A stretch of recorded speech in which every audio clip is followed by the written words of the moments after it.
In this episode, I took the podcast to Toronto, to the boxing loft, where I sat down with two of my childhood friends, Jack and Nolan. Jack has spent the past 2 years living abroad in Banff and traveling Canada. We talk about how he and his girlfriend Jenna survived a long-distance relationship and how they became some of the few that scored the Canada 150 via rail tickets. As he settled back in Toronto, he got a job working from home, and we cover some tips and tricks that make our lives easier when working from home. In this episode, 005.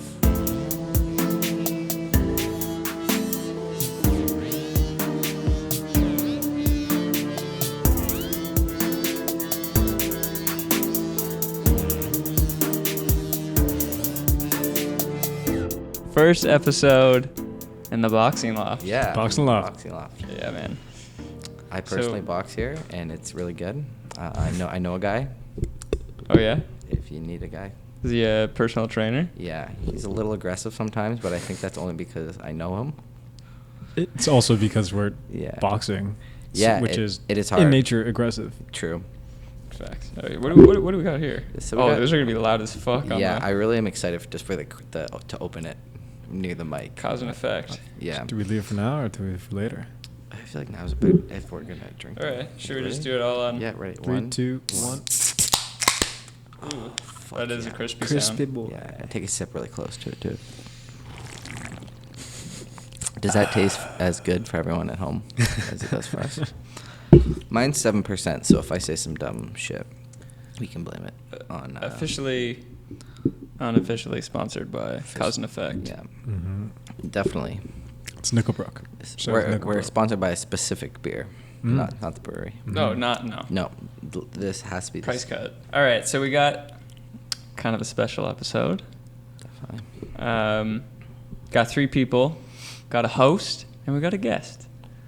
First of all, we will introduce the guest host. Is that me? I'm the guest host? Yeah, you're in it. Oh, yeah, cool. Yeah, guest host. Nolan Begley. That's me. You may know him from episode 001. Good episode. Check it out. Me and Chris Jacob would talk about being creative and being stuck. And on my other side, we have Jack Mackay. Hey, what's going on, bud? Boys, what's up? You are not freshly Torontonian right now, but what's your little bit of backstory? Who are you? What are your hobbies? Jeez, I got lots of hobbies. So I grew up with these guys, obviously, in Pickering. We've known each other since we were very young.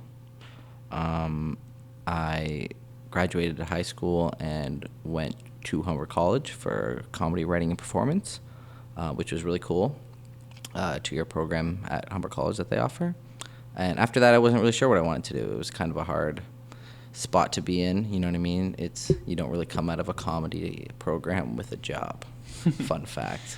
So I was working at just like a local bike shop, needed a switch up, so I decided to move to Banff, Alberta, which was kind of like, That's a massive switch up. It was a huge switch up. I was looking for a new job and just decided to like open the scope on the Indeed, like the website, to like just pull the radius. Yeah, like pull like almost Canada. like Tinder, like where you like widen the search, but so I just expanded to all of Canada and just was like gonna just see what was out there, and I saw a really amazing offer in Banff, so I applied for the job.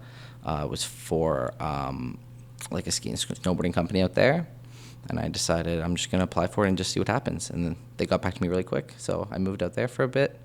I was there for 2 years. And now I've moved back to Toronto. Yeah, so it's pretty good. I'm a pretty fresh Torontonian. It's a big change from... In the grand scheme of things, yeah. But that's not even half of you. When you left Banff, when you left Toronto, you started there, and then from there you did a whole lot of Canada traveling. Yeah. But we can get into that later in the show. Yeah, for sure. I have some intro questions that even you can chime in too. But they're pretty similar to each episode. But we'll start off with a good one. Guilty pleasure. And there's no rules. It can just be something that you don't want other people to know, or that you're not super comfortable telling Yeah. people that you like to listen to Justin Bieber. Yeah. Yo, Justin Bieber's Yeah, wicked. I fucked with I fucked with JB, but like that's definitely I'm not feeling shamed about that for sure. I mean, I think my friend's obsession is a little out of control still. Like it's something that I like kind of was more vocal about growing up, but now I've kind of like toned it back publicly, but like it's still ever present. You know what I mean? It hasn't fair. gone. So it's like I watched 4 episodes today. I get Sunday, so like we can kind of You can justify it a 'cause little it's bit, and like I Sunday. made brunch, so like you put Friends on, you know what I mean? But then there's times where I'm like, I'm working, I should turn Friends off right now. I don't need to see what Chandler's up to or whatever. So that's one that I'm trying to work on, but hasn't quite happened yet. You know what? They're only half hour. Yeah, that's the thing. They're like bite sized. They really are, and like especially when you've seen them so many times, like it's like comforting. It's like a nice blanket. True. If you had to take in one artist or one album, what would your desert island pick be? Both of you can chime in on that. I can. That's something that I feel like needs like a lot of time. But like right now, I'm like really fucking with the Doors. Like really, really bumping the Doors like almost every single day. And it's someone that I like never really listened to. So I think that's why I would, you know what I mean? If you were to bring someone on one music onto a desert island, and it's something you've already listened to a million times, you're gonna get. So like I've kind of like recently rediscovered the Doors. So I feel like they'd be a good one. Nolan? This is kind of out of nowhere, but I've been talking about them a lot this weekend, and I think it'd be Pink Floyd, and more specifically, Dark Side of the Moon. Oh, damn. Because like if you think about rock and roll at that time, so we're talking like very late 70s to like mid 80s, you had your classic rock and your death metal phase, and then these fucking Brits decide to come over to the sea, and they say, here's all this experimental indie shit that you guys have not even heard yet. And if you have, this is something that's still brand new to your ear, and it took the rock and roll scene by a storm. And people still like go back and analyze this album and all the sound bites and all how it's changed rock and roll in general and created this new wave of music, which was basically indie music, like experimental it's like stuff. a landmark, like stepping for point. sure. There's a whole if you've ever seen the Dark Side of the movie, like animated movie, it's fucking crazy. That's something to trip out to. Yeah, so I feel like if I was literally alone on an island and I needed to just kind of like get fixated on something, I would say that album. Yeah. Cool. This is a new one, so I don't know if it'll work out, but do you guys have any like recent embarrassing moments? Like for example, right when we were walking in here, I get out my car. It wasn't embarrassing for me, but I parked, going in the back to open the door to get all the stuff out, and I look, and there's a woman with her pants down just peeing on the sidewalk. And I'm like, okay. So that's Parkdale for you. Yeah. That's just regular Toronto, but like, I mean, if she was of right mind and actually gave a shit, that would be an embarrassing moment for her that we locked eyes and I was like, you're peeing.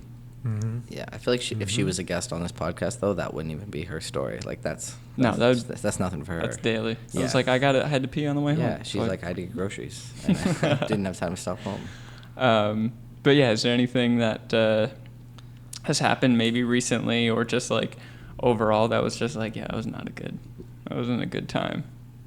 Me and it's not embarrassing, but we kind of, you know, when you go somewhere expecting something, but you show up and you're like, oh no, this is not. We're in for a different night than planned. Me and Jenna went to see some live music at a brewery, and it was really good.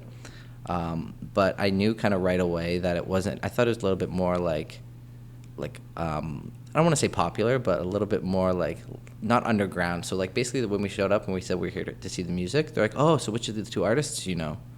And we're just like, neither. And they're like, oh.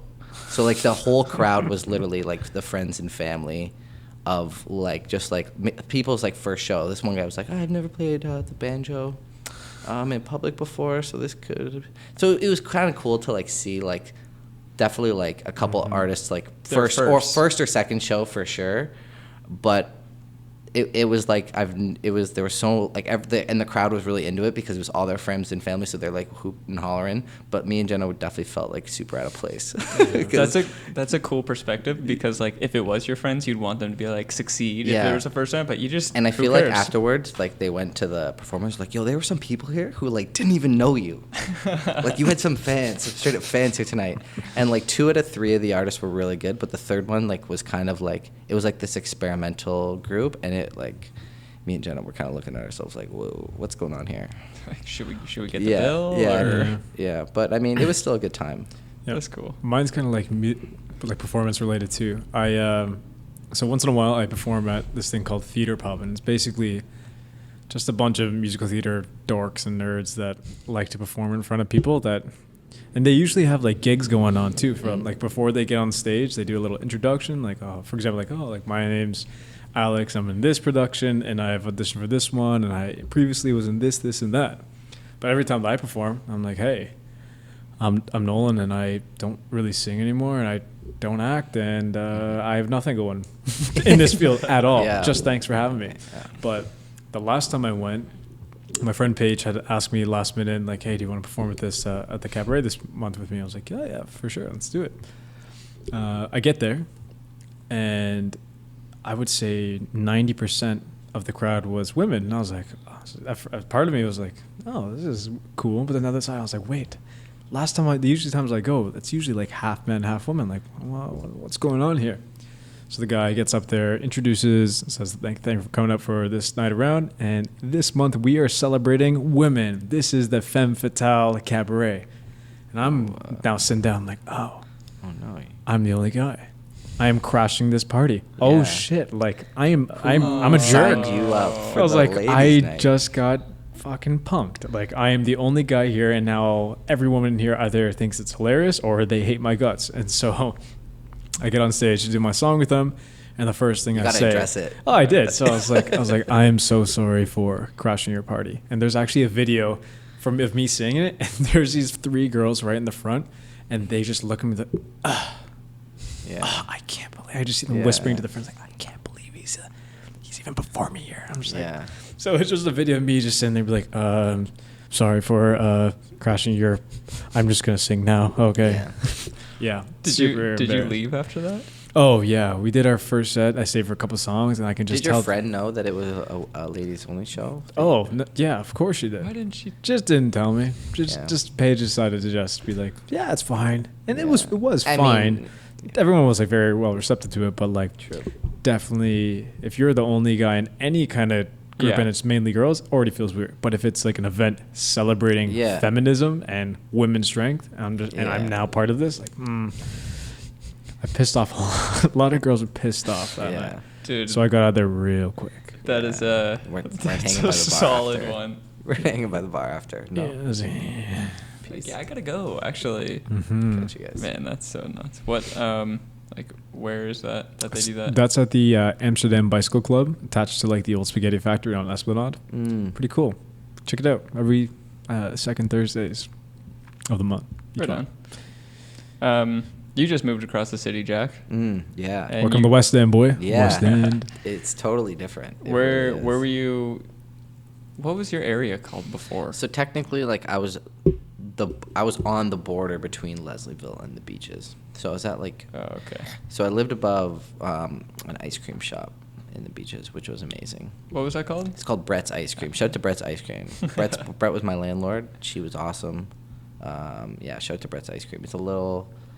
There's some crazy flavors. You know what I mean. You got to be like ready for. Don't go in there expecting like no vanilla. A vanilla and chocolate. You got one flavor for the rest of your life. Go. Oh man, Vanilla, easy. No, can it be like one of her flavors? Because they were really good. They have avocado lime sorbet. Honest to God, it's so good. It's refreshing. If I'm stuck on a desert island, I need something refreshing. I don't know how it's gonna be kept cold. That's a whole nother. I didn't ask that. It was just what's the flavor. Yeah, that's concern. cool.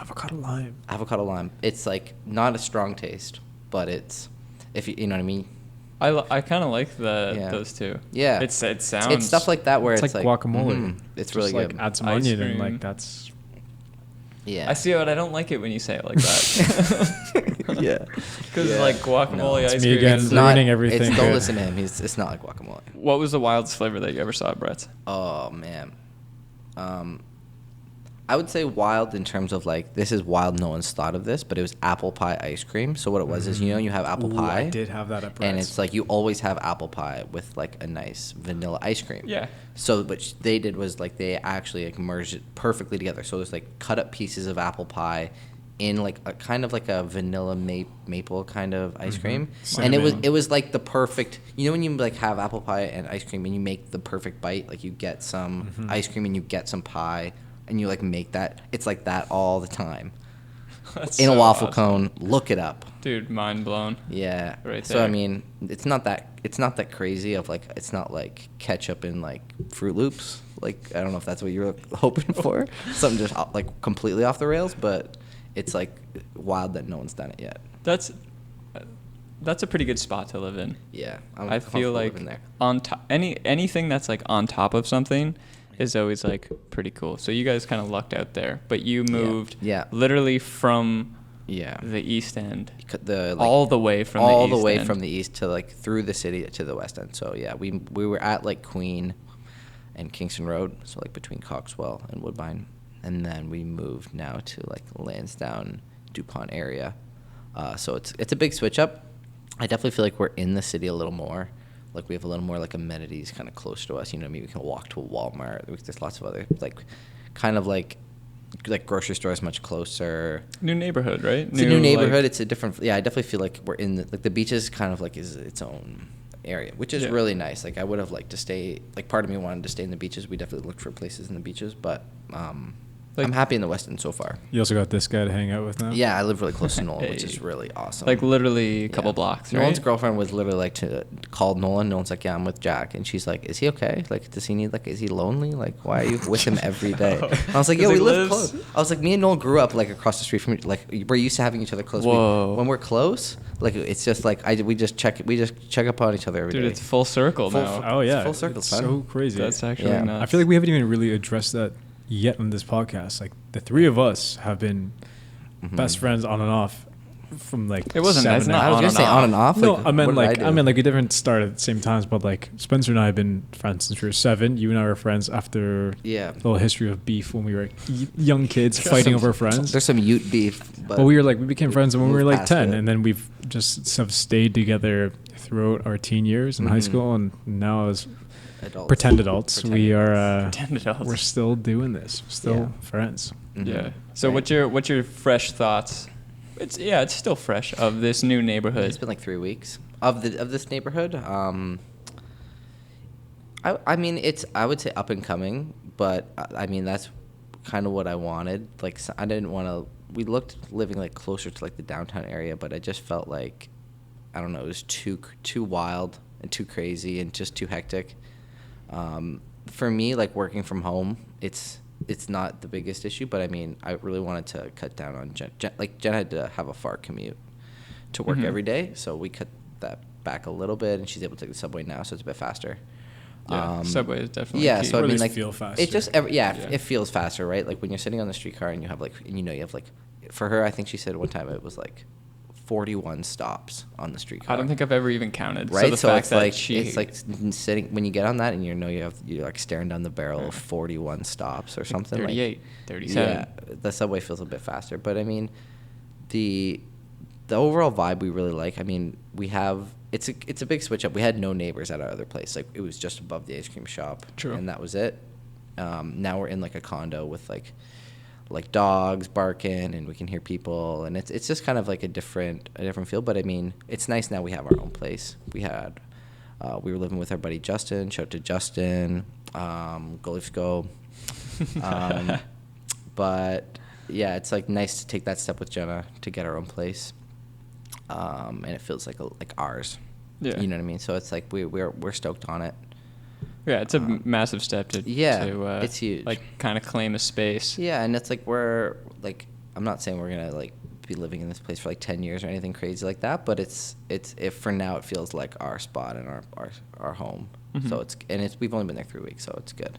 Yeah, that is. I'm stoked on it. That is so good far, to feel for like sure. that. Yeah. Now, were you able to get that sense of home too when you were living out west too? Like, did you ever even? I know Jenna Mm-hmm. moved out there with you, and you were sharing your essentially a house of like 12 different roommates. But did you ever Yeah. have the sense of home with Jenna? Yeah, I mean, so I when I was I was there for 2 years, and I had 3 different like places that I lived.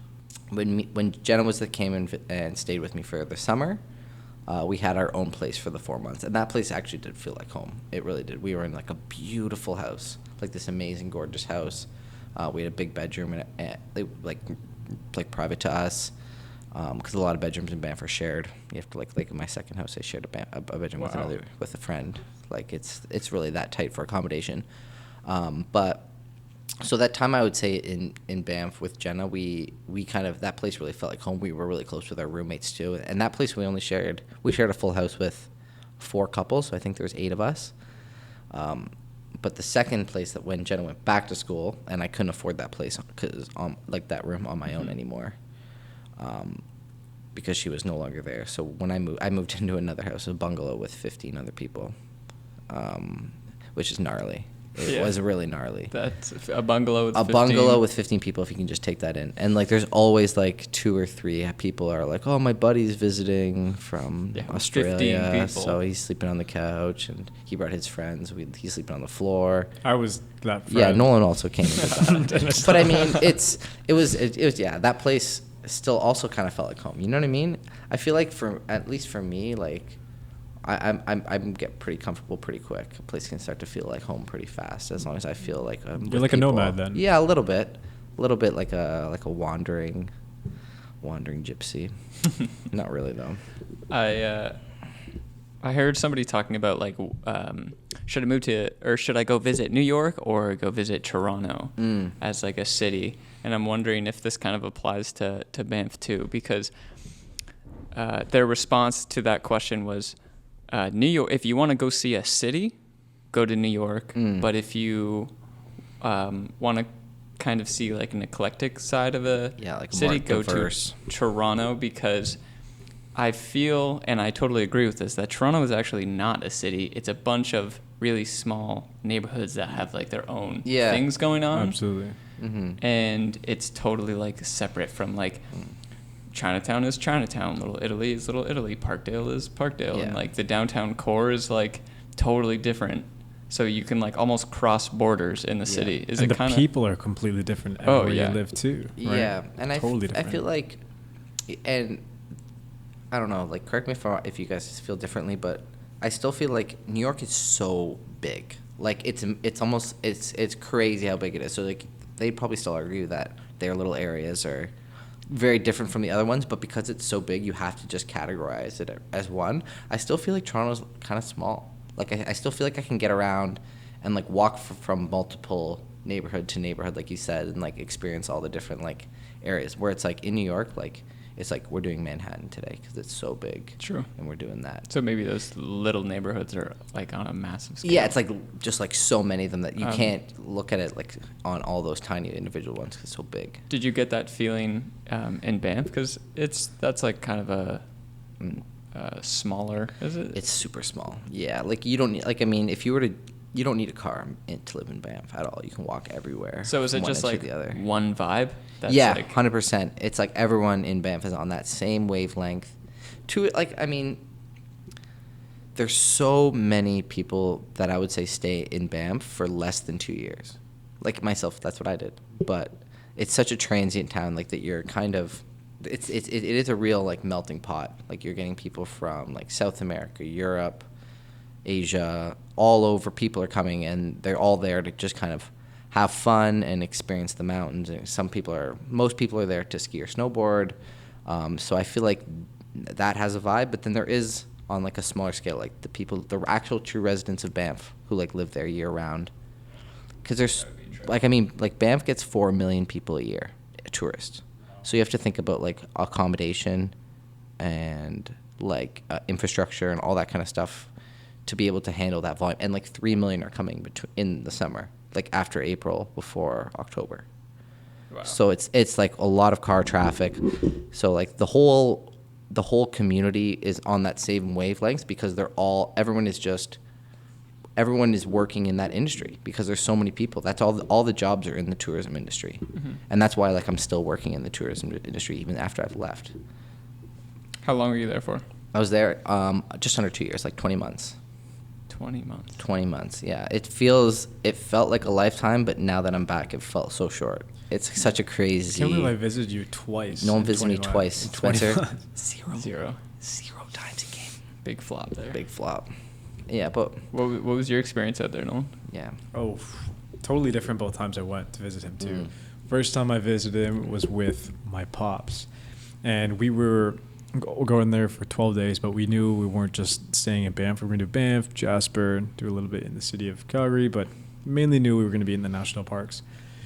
So when we first got there, one of my most fond memories of Banff was the moment that we pulled in. Jack had just met us, and my dad, he was tired of flying and driving, so he said, all right, boys, like, I'm going to take a nap. You guys go do your thing. And Jack took me to, I guess, like this little park that was by a ravine or like the river that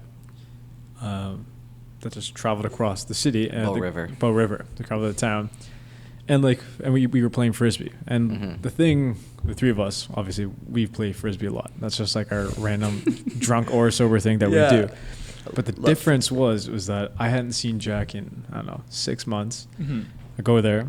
Things are the exact same between me and him. Nothing has changed. He hasn't changed as a person. It's just instead of the backdrop being a bunch of houses in suburbia, in the backdrop, the backdrop was the Rockies, and it was this river and the sense of sound of community and like almost a deja vu. Banff, especially to have your first day in the mountains in Banff, you're really like in a valley, so it's like you really feel like you're like. No photos of Banff do it justice. They really don't. When you get there and you see like the mountain is right beside you almost, and you're like looking up at it, and it's crazy. Like, and you're in the valley. It's like they built the town around the mountains. Like someone was walking and saw that line where Banff Avenue goes straight at Cascade Mountain, and they went, "Yeah, we're gonna build it here." Like they built it based on how beautiful it was. It's the first national park, right? In Canada. In Canada, wow. So they they wanted to protect this place, so they came up with the national park system in Canada to protect it. That's nuts. Yeah, I worked. One of my other jobs I had in Banff was a tour guide, kind of on the river, on the Bow River, giving canoe tours. So we had like a 20-foot canoe, and we would bring up to 12 passengers on the canoe, and we'd go up the river and we'd talk about Banff and the national park and stuff like that. So it was really cool to learn about the history of Banff as well, because it's an important part of Canada for sure. Right on. So you had to spit a bunch of knowledge at these people. Yeah, a lot of facts, and I mean, it was controlled to a degree. Like you have to take a course, like a national. I got to become a certified, because if you're making money in a national park, there's just a lot of stuff you have to do, right? In terms of being a guide, and they want to control they basically make you do a test to see how knowledgeable you are and that you know the information and stuff like that. So, crazy. But it was really cool. There's that 4 months. I honestly think will be the best job I ever had. Just chilling by the water every day, talking to people, helping them into canoes, in this pristine, beautiful, glacier fed water. So it's all turquoise. You know what I mean? Yeah, literally sounds like a dream. Yeah, it was, but there was also some madness. People would flip, and it was a strong. So we were up the river, and the river flowed down past us, through the town of Banff, and then to a waterfall. So basically, when we put someone in the boat, we had to push them and be you can only go that way because there's a waterfall that way. But if you didn't know how to paddle and you just got out there, all of a sudden you just start floating, and if you float long enough, you'll go over some waterfalls. So there was some hectic experiences for sure, but we had 0 fatalities. That's what counts. 0. So you were out there for 20 months. 20 months. While dating your still current girlfriend. Yes. Shout out to Jenna. And how did you make that work? Because even before that, she was at school, you were doing your own thing. Yeah. You guys were still separated, but 20 months is still... That's a long time. That's a feat. Definitely. I mean, it helps that we had been dating for a long time before I went out there. Sure. You know what I mean? Over 3 years. So, and I mean, it's work. It really is. You have to, there was a time change. That was something. So I think the schedule was something that once we kind of got it nailed down really helped. Like knowing that, okay, on this day, we're going to talk at this time, or I can make the call. I mean, Jenna was like, I couldn't have done that without her. You know what I mean? And her, like, wanting to do it. And, like, it's a lot of pressure on her. Like, me just being like, I'm going to move to Banff. For sure. And it's just... Yeah, totally. That's a huge decision, and it's kind of, like, on you. Yeah. And not... Because she's just like, I want you to stay here. Exactly. All right, so hit me with... All right. If any couple of any age, and they come to you, and they're like, guys, we want to separate to different provinces, but still want to be in a relationship. Oh, true. What would your like tips or maybe some tricks that you guys had that'd be like, all right, here's what you guys need to do, figure out a schedule if there's a time difference, and call each other on like intervals and kind of stick to that schedule. Is there things like that you guys did to kind of keep it in check and keep the passion burning for each other? Yeah, I think Passion. one thing is always have something to look forward to. Yeah, that's big now. Yeah, that's big. I think that's something I live my life by, like just day to day. You know what I mean? To have something to look forward to, even if it's I'm playing basketball with Nolan tonight. You know what I mean? You know that's what I a mean? life. That's just a life thing. Have something to look forward to, because I mean, especially with, like, you know what I mean? Like when I first went out there, so I went out November. Jenna had a plan to come out with me, to come out and see me on New Year's. So we had that to look forward to, right? And then after that, and she left. That was we kind of decided, okay, now what's the next thing that we're looking forward to? And then that's when Jenna decided, okay, I'm going to come for the summer. So then in like late January, she decides, okay, I'm going to come out for the summer, which is starting in May. So then we have that to look forward to. So, you know what I mean? Like, it's 20 months seems like a long time when you look at it in the big picture, but when you have little things to look forward to along the way, it helps. Like, you have to be willing to do the work, you know what I mean? And like, I'm not going to say I was good at it or perfect in any way, you know what I mean? Like, I'm out there. She's like in, like, oh, I'm such a dick. Like, she's like in her 4th year, like doing like a double major, like doing all, like just all the final stuff for her last year of school, like stressed out of her mind. And I'm just in Banff, like snowboarding every day, partying, having fun, meeting people from all over, going on amazing hikes, climbing mountains, like doing whitewater rafting. Like, you know what I mean? Like, you have to be, like, I have to kind of realize that I need to, like, block out certain times, like, every day to call her. Like, talk every day. I think that's another big one. Like, every day. Even if it's just 5 minutes and talk on the phone. I think one thing that we had to kind of, like, just texting doesn't work. You can text all day and still feel like you don't know you know what I mean? Because it's, like, stop and start. Did you text less, call more? Definitely. Like, at the beginning, we probably text a little bit more. But, I mean, as I was out there longer, we kind of got better at it. We kind of realized, like, you can get so much more information and, like, kind of, like, understand what, like, how the other person's day was in, like, a 5-minute conversation than you could in, like, an hour of texting, especially when you're that far away and haven't seen each other in that long. I hate texting. Me too. I'm just bad at it. Yeah, like, and, like, I will, like, literally text an entire message out and then just not hit enter and just close my phone. I'm starting to look at it more as, like, this is a tool, as in, like, how I'm leaving now or I'm 5 minutes out. Just for, like, quick facts. IM. It's an IM. Remember IMs? MSN? Dude. G2G. That's what it's for. Like, true. BRB. Yeah, not like, hi, Mr. Davidson, like, I'd like to apply for this. Like, people, like, text for, like, crazy stuff. Like, people break up over text, like, try to apply for jobs text. We got a text to, you ever get a text to a main line and it comes in and they, like, read it to you? At my old job in Banff, someone texted us their resume. I'm not even joking. They thought it was, like, a cell phone, and they could text, like, the whole. So it was just, like, their name. Why would you ever do that? Yeah. How crazy is that? That's just a little fun story. All right, let's hop back to when you were in Banff. Did you guys book tickets for the 150 trip in Banff? I did. So Jenna was no longer there. No. So we bought we got the tickets in maybe April. Yeah. Okay. So for anybody who doesn't know, there's obviously a taxi and a streetcar getting into a fight out there.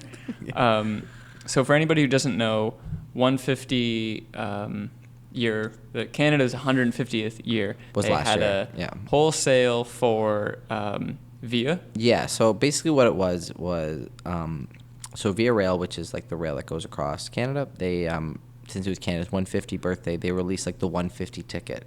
So it was $150 for a month of unlimited travel on the Via Rail. It's nuts. So they just released that, and people start freaking. And there was only 100. No, that's the thing. They didn't tell anyone that at first. So they just say we're going to be releasing like a month long 150 for it's youth. So what they consider youth under 25, and I was 24. So like I was like hell yeah, son. But so basically what we did was we looked at it. We thought it was interesting. They said that we like read like some, I can't remember if it was Jen who forwarded it to me, just like the article, and it said like it's gonna open tomorrow. And then right as we went to go and log in to go buy ours, they released that they were only going to be releasing 1867, so 1867, which is the year Canada became a country. That's how many passes they were going to release. Got it. So basically there was like 5 million people. Yeah, so 5 million people were basically trying to buy. I think they had that's how many people, like how many things I read their servers were hit with. Yeah. So the site crashed. Obviously. Like Via Rail, like shout to Via Rail, but like their website couldn't handle. How could you be prepared? So for they couldn't that? handle it. So basically I would go on, I would type my name in and try to get like the process started. I'd hit next, and it would just say cannot be connected. Hitting refresh. So me and Jenna did this for like, Jenna's trying this. So first of all, by the way, you can't. This cop is like just out to get someone right now.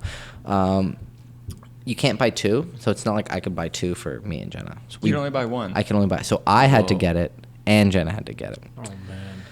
So we're trying. Okay, pause. Did you guys commit to if one of you got a ticket? Yeah, we're just bail on the other. So one thing that we talked about. There is a month-long pass that you can buy. Oh, okay. Right, it's just a lot of money. I think route. it's like close to 2,500, maybe Holy 2,500 bucks. I think maybe for the month.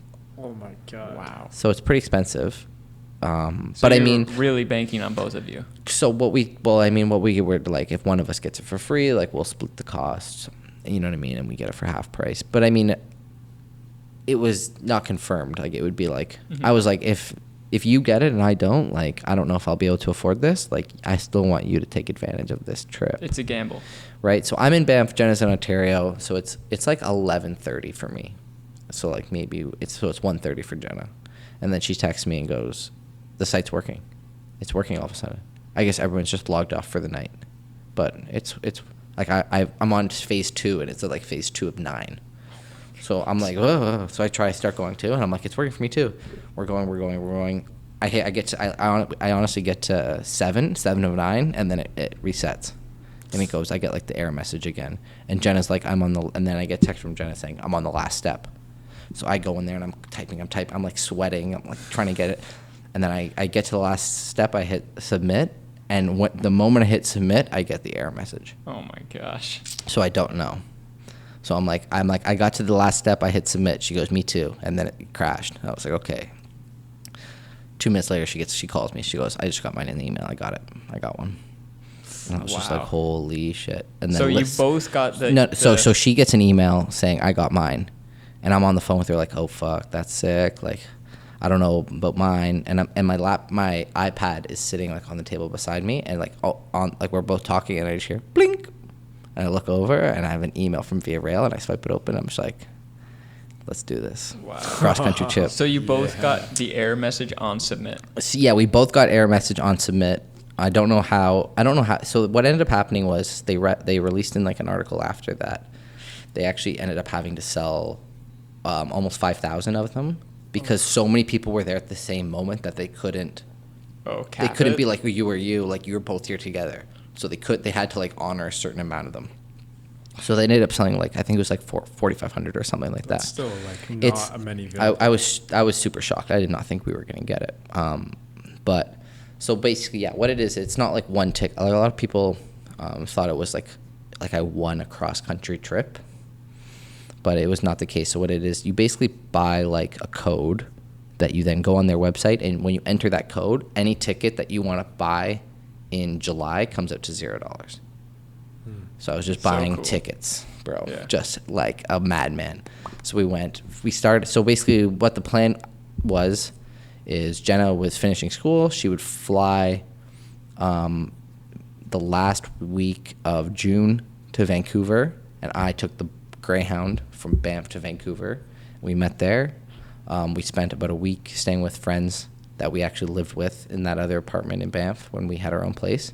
They had moved to Van, so we were hitting. We honestly, if I even had met you once and we were coming to your town on this trip, like I was hitting you up. Like, yo, what's good? Haven't talked to you forever. You remember that time you got me that coffee that one time? Do you have a couch? What's like the move, by the way, if you're ever like a traveler and you want to like hit someone up and like ask to like, stay with them but not actually ask, you just go like, where's a good like cheap accommodation? Just like ask them like, where's like a good like cheaper spot to stay? I'm not trying to spend too much because that'll get you in the door. Little tip. Pro tip, yeah. So yeah, we did that. So we started in Vancouver. So we experienced Vancouver. So basically, since the trip was only valid for July, we went to Vancouver that week early so we could spend that week. And then the moment it hit July, we got on the train. So July 2nd was the first trip out of Vancouver. We went to Jasper for a few days, then Winnipeg for a few days. Then we went from Winnipeg to Toronto, which was the longest stage of the trip on the train. By the way, this seat that we bought is not, a lot of people thought we were in the nice area of the train where there's like beds and like a little table. Like we're in like chairs. We're in like economy. It's like an economy seat. Like GO train type It's style? a little bit better than a GO train, but like not much. Like it's like they said the chair reclines. Like I'd read that the chair reclines. Like a plane but it just seat? like rolls. So like it starts like this and then it just goes like this. Like it doesn't actually like stretch you out any farther. It's just like, so you're just kind of like in a ball. Like it's not more comfortable at all. So for the listeners, we're talking 45-degree angle, or are we talking like? We're talking like, yeah, like as if like the fetal position, like on your back, like just like in a chair. So like basically that's what rough. happened, like there was a few, probably like 3 of the trips we had to actually go overnight on that train. But it would be like, can't fall asleep till like 4 in the morning and then sleep from like 5 to like 8. But I mean, we were literally traveling the country for $150. And like seeing the country, that's my favorite part about the whole thing. When you fly places, like you just skip. Like when you fly from here to Calgary, you just see Toronto and then you see Calgary. But when you're in the train, like we're stopping in like these tiny little towns, like going through people's backyards. It was really cool to see the prairies that way too. Because I'd like, yeah, going out west, you never see, you just fly right over them. That's so true. So yeah, we did Vancouver, Jasper, Winnipeg, Toronto. We were in Toronto for a couple days. Then we went Ottawa, Montreal, Quebec City, Moncton, Halifax, Prince Edward Island. And so we got to Halifax at the end of that month. So we stretched it out. We timed it out perfectly. So we left Vancouver on the 2nd of July, and we got to Halifax on the 30th of July, like the day the pass expired. Wow. So I like stretched it out perfectly. So basically we booked like tickets. How did you get home?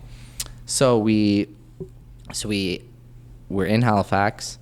We were staying with other friends that we met in Banff. Like, you know what I mean? Like I was just hitting up everyone. Shout to Xanda and Emma for putting us up for like 10 days in Halifax. They bought a mattress for us. Wow. Like, they were sick. They showed us all the amazing spots. Halifax is amazing. I've never been as an adult. I'd only been as a kid. It's an amazing, amazing town. But so we were there for a little bit. They let us borrow their car, and we drove to Prince Edward Island. And then my uncle's got like a cottage in Prince Edward Island, and he just happened to be there at the time when I was in Halifax. Like everything was lining up. Dude, shout out to those people for getting you a mattress and let me borrow their car for like 3 days. Just go, and like I just put gas in it. Like they were awesome. They were the best. They're in Australia now, actually.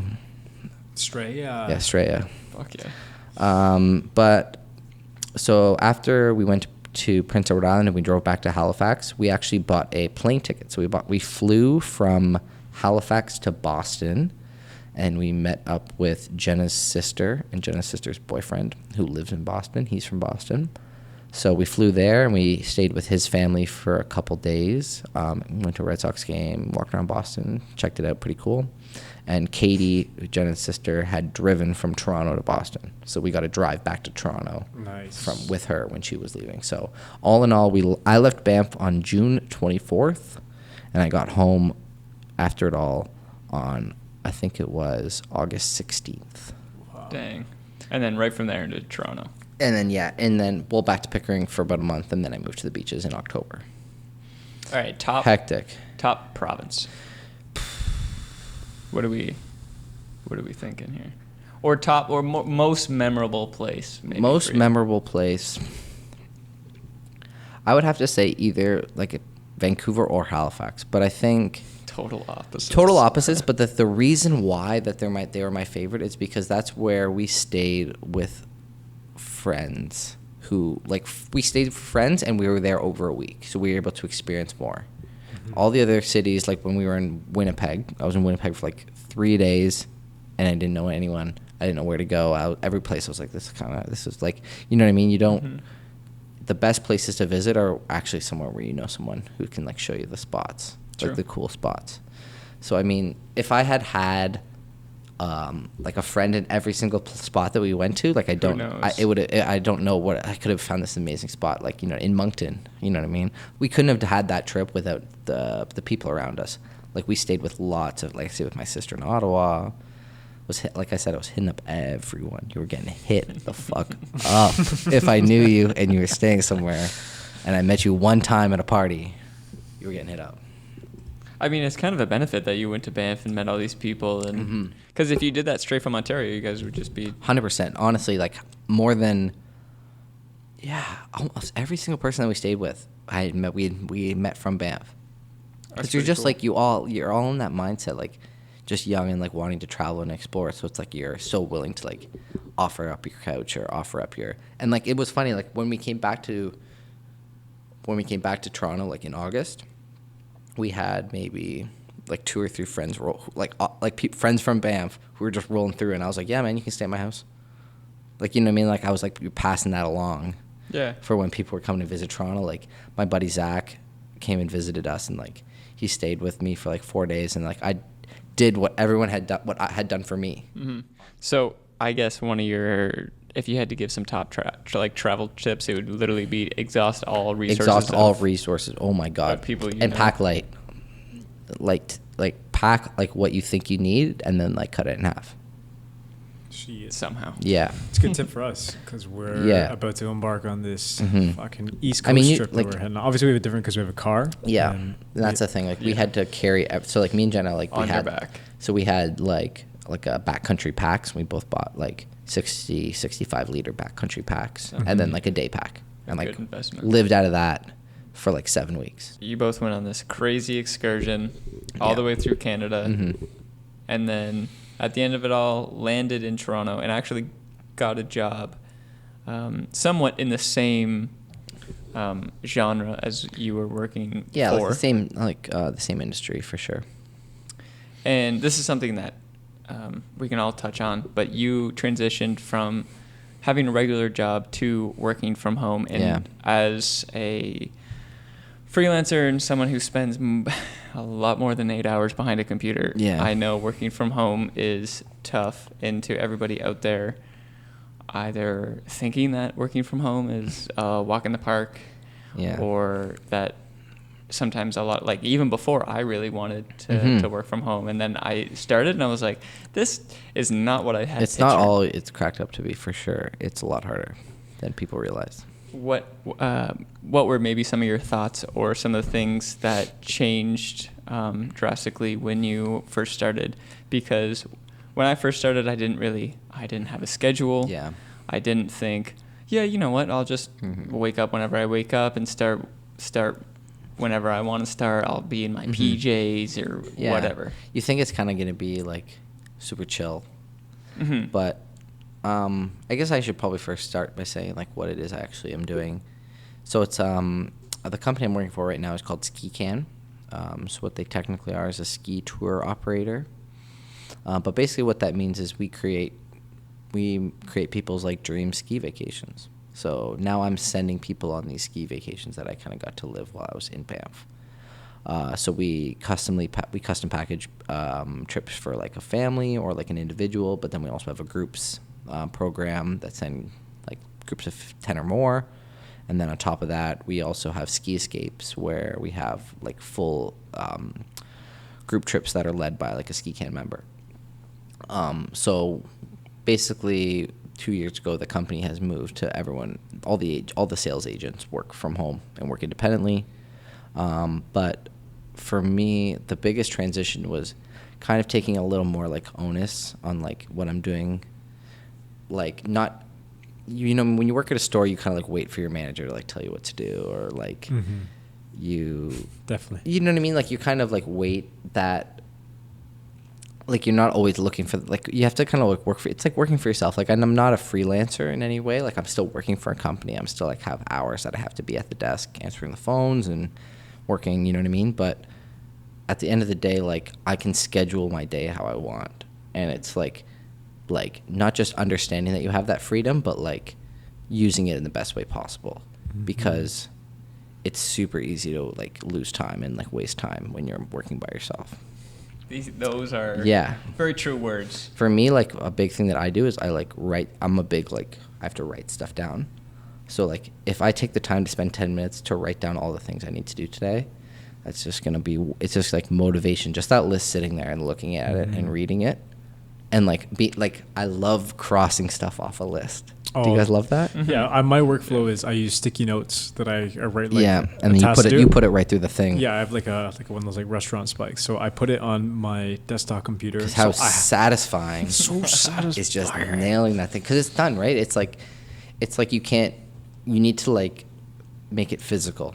Yeah. Like even though this is just a piece of paper, like that becomes the task. Yeah. Being able to like nail that thing down, or like for me, it's crossing. Like I'm just a big list guy. I always just like the things. I have to follow up with these folks. I have to call these people. I have to book these lift tickets, book these transfers. Like once the list is always there, and just by writing it down doesn't change the fact that I had to do them. But it's gonna. Something that I do is before I do anything on the computer, or right when I pop open my emails.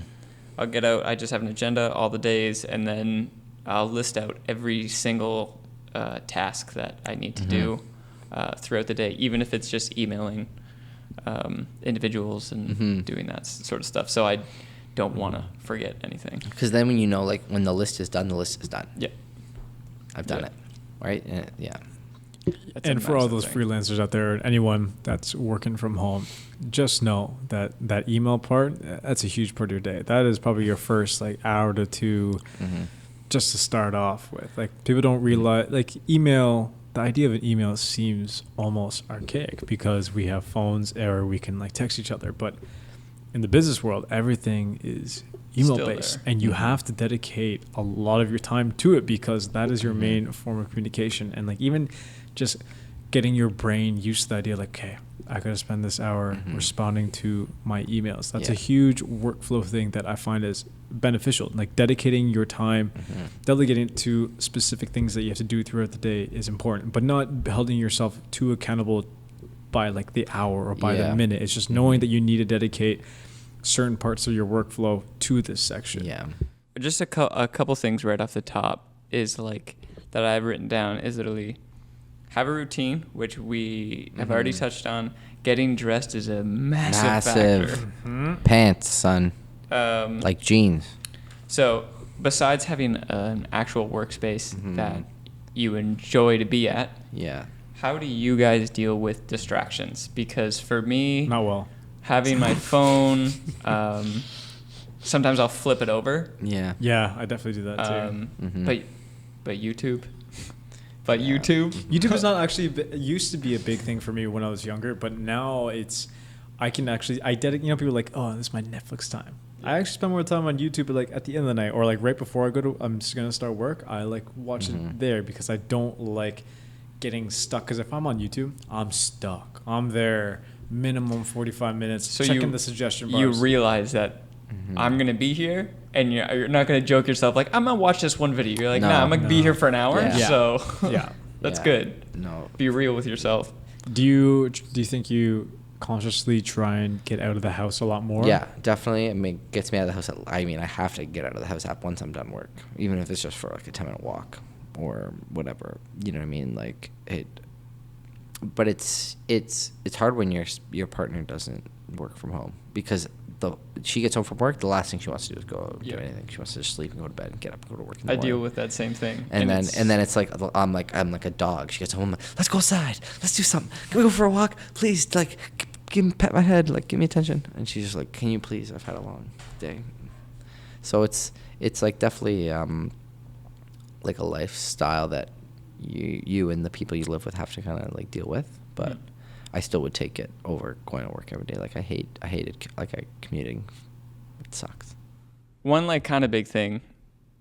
I feel like you guys both started shooting film at the same time, but there's the age-old debate of film versus digital, and you both have had your fair share of experiencing the bad side and the good side from shooting film and shooting digital. Oh, Yeah, it still happens too.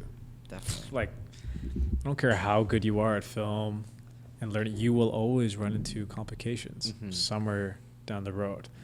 But obviously, like everyday practice, I'm team digital because it's practical and it's what, depending on what I'm shooting, like I need something that I can see right away, and because that's the workflow of it. That's how we are as freelancers. We Financially. need to see it, yeah. But capturing authenticity of what you are actually seeing in front of you is what film does, and it really emulates exactly what you're seeing at the time. And yes, like there is times where a camera can't, no matter the quality of the camera, can do what you're seeing in front of you justice. But film is the closest thing to it because it's not something that's digitally processing a scene in front of you.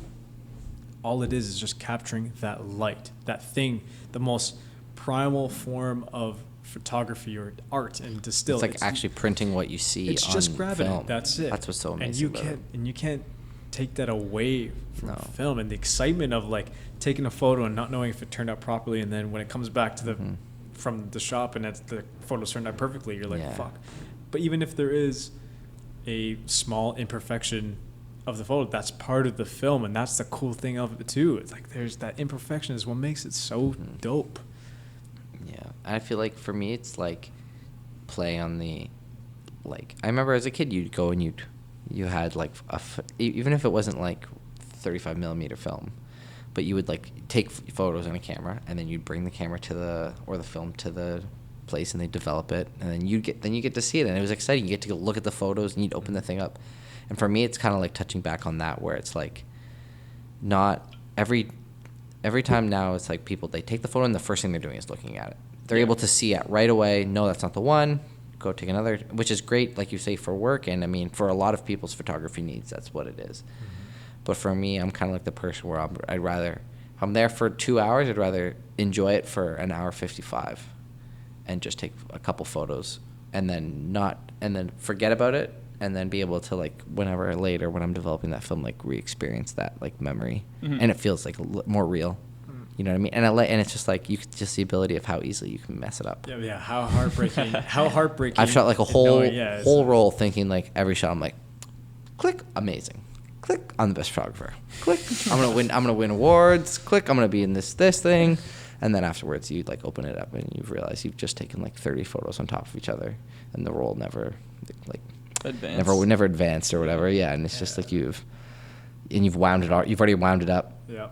And it's just done. Or you open the back if you're Nolan, and you just open it right up. First roll film, like 24 frames already deep. Pop it open. Just pop that open and see what's going on. But there is something that's kind of cathartic coming from a destroyed roll, especially when you had so much hope for it too, because it's like a reminder. Yeah, it's a reminder and a weird life lesson that like you need the things that really matter if you're really trying to capture like a memory or like trying to tell a story. It's not just gonna happen. It's not just gonna happen. You have to work for it. You have to put effort into it and time into it, and you have to handle things with care. Yeah. And that's anything you do, from like freelancing, even from like working at home. Everything that you do in that time frame, it has to come from a sense of care. What's a piece of advice that has stuck with you? Either that you recently heard and that's just kind of been bouncing around in your brain, or something that you've kind of lived by since you were young? Make a tree and fuck off. Make Sorry, I've been watching Trailer Park Boys. Don't put that in the podcast. Like, I mean, going in. to go back, like, just like having something to look forward to. I think that's something that is always, for me at least, if I have something that, and it's, like I said, it's like it can be so insignificant, but if you're looking forward to it, it can motivate so many different things. You know what I mean? You can apply that motivation to so many, like, oh, I got to finish this because I have this coming up, or it's like I got to do all this work this week for that cottage weekend I have coming up, or whether it's a trip or whether it's just like a game of basketball or you're going somewhere for dinner or whatever. Like, if you have something to look forward to, it just makes everything else have like a purpose. Solid. Yeah, I think that's something that when I heard that for the first time, it's like I'm like, think of something when I have that to look forward to. When I reach that goal, I'm like, what's the next thing? Yeah. And like you don't want to like not have something. I'm definitely gonna try to start implementing that. Yeah, I really like that. Yeah. Mine is learning how to say no more. Because being able to say no more, it dials into the honesty you have with yourself, really listening to what you want to do, and if you actually are able to and actually want to do this request it is. I know way too many people in my life that are yes mans, and that's great. I'm a yes man too when I know I'm capable of doing so. But there are some people that drive themselves to the fucking grave by just saying yes to everything, and when they're doing something that they say yes to, but they're really, their heart and their soul and everything about them that says no, what they're doing now, the quality of it is compromised indefinitely. And you're just taking on too much and you're not listening to yourself. So being able to say no to the things that you don't want to do is extremely important for like the first step of being honest with what you feel and what you want. And that like kind of goes against like the contrary belief where it's like when you're starting your own like freelance business, you should be saying yes to everything. But it's like you have to like realize that like when you're the product, like you're the product that you're selling. You know what I mean? Like by wasting your time, you're like damaging your own product. Actually, one thing that I heard recently was enjoy the process more. And I think that's something I definitely overlook. I start a project or I start Focus on the something end goal. And I focus on the end goal, and I'm not trying to look forward to the end goal. I'm just trying to get through the process, finish it, and it's over with. So Yeah, that's a good one. That's a really good one. What is being slept on right now? Food, a spot, or Cooking for yourself. Cooking. Yeah, I am. Cooking for yourself is being slept on. Everyone's talking about this restaurant, that restaurant, and every restaurant is amazing right now. I feel like I can't. When's the last time you guys went out for somewhere and it was bad? Every place is good, but what's better is cooking for yourself or like someone you love. Yep. Do it more. Absolutely. I just recently went from working a full-time job to a full-time freelance, and a lot of, obviously, that's a cut in pay when it's when you first make that transition. But not to say that I'm in a financial state of compromise. It's just like I'm home all this time now. Why would I need to go and do that? Let me just cook more for myself. And A, it saves money, but B, it's like you said, when you get to cook for someone and for yourself, there's something that is irreplaceable about it. Yeah, it's just like it tastes. I don't know if it's like there's more to cooking. There's more to food than just the taste. You know what I mean? Like the atmosphere and the vibe and the fact that you cooked it yourself. Yeah, the knowledge like, you retain too. We used to talk about this all the time, but like how good is a burger in the woods cooked over a fire? Like you could make that burger at home, but it's just not the same because it's where you are, who you're with, the fresh air, the wood. You know what I mean? It just like creates. And I feel like while going to I eat out too much. You know what I mean? Like it's a fact for sure. But like going back to working from home has made me realize like how important like cooking for yourself is. And Jenna's probably gonna see this and be like, Jack doesn't not. I cook way more than you. So shout out to Jenna again. Well, I mean, still eating at home. Or cooking for yourself or having someone cook for you. Yeah. In your house. In your house. Okay. Actual last thing. Okay. One thing you're thankful for, and then we'll wrap this up. Aw. You guys. Oh, man. No, but actually, I'm actually pretty thankful you guys. That? I've known you guys for majority of my life. 10 plus years. Yeah. I would say, For all of us. In the same way, like, thankful for you guys, but thankful for our drive and our like, I don't want to say like passion, but like our like persistence with like moving forward with like whatever we want to do. I'm thankful that I have like a group of friends who I'm with who are like motivated and passionate and have something that they're like working towards and working on, because those are the best people to be with. Boom. All right, hit him with the social plugs. Social plugs. Okay. Where can people find you? You can find me at Jack the Ginge, Twitter, Instagram. Hit it up. All the same? All the same. Jack the Ginge, one word. What if they want to book a amazing... So if you want to book a ski vacation, you can go to skican.com, SKICAN.com, or you can email me at jmackay at skican.com, jmackay at skican.com. Boom. Shoot me a line. I'm going to make your ski vacation dreams come true. Just watch me. And you? Nolan? You already know what it is. It's your boy. It's your boy. No. Find me on Instagram, NLN Begley. Took out the vowels because that's all that was actually available. Fuck a vowel. Yeah. NLN Begley. If you want to see our work, Further Journey Media on Vimeo, or you can just go vimeo.com/FJmedia. And you'll see me at your local brewery in Toronto, biking around and taking photos of things. Come say hi. This has been great. It's been fun. Right, Thanks, man. let's do this again. Thanks for letting me host with you. Yeah. Oh, dude, this is amazing. Shout out to the Boxing Loft Shout out to one the more Boxing time. Loft. Thank you. If you guys are watching, Mm-hmm. this is the space that we're in. If you're listening and you're like, whoa, it sounds a little different. Mm-hmm. Well, yeah, we're in here. a different space. And the sounds that you're hearing are the sounds of Parkdale in Toronto. Just want to shout out to my boy Nolan again. If you are looking to get into boxing, personally, it's something that I've recently not recently, but in the last few months have started doing. I'm not a big gym guy, so I think this is something that's more fun. And yes, I think more people should try it. So if you're interested, hit up my boy Nolan. Thanks, dude. He's a good teacher. Definitely. Yeah, do it. I support that. 10 out of 10. Support that. Boxing Loft.